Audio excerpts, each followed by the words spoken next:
Doctor বাবু কি হইছে? Doctor বাবু কাম তো হয়ে গেছে গা। আমার ভিতরে তেলা পোকা ঢুকে গেছে গা। ঢুকছে কেমনে?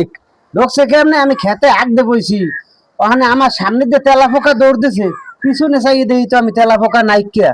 আমার তখন ওই অস্থির লাগতে আছে, পেট বিষ করতে আছে। কয় কি কেমনে ঢুকছে? ঢুকছে ওই যে আগ দিয়ে বইছি ওই সময় আমার সামনে দিয়ে দৌড় দিছে, পিছন দিয়ে চাইয়ে দেখি যে তেলা পোকা নাই কে। মানে তো আমার খুব অস্থির লাগতে আছে। ছেলে আমি তো পারবো না, এলা বড় স্যার আছে আমার সইরে হ্যালো ইনজান। বড় স্যারের কাছে যাইতে হইব। হ্যাঁ। ডাক্তার সাহেব কি সমস্যা আপনার? ডাক্তার সাহেব কি কমু, আমি ওই যে ইতে খেতে আগ দেখেছিলাম, আগ দেখেছি মতো মানে তেলা পোকা একটা সামনে দিয়ে দৌড় দিয়েছে, পিছনতে চাই দেই আমি নাইকিয়া, তেলা পোকা তো আমার ভিতরে ঢুকে গেছে গা। শালা দেখ কল না।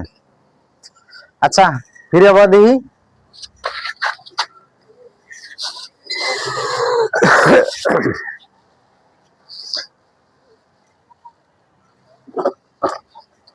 এই যে বাইরে হচ্ছে।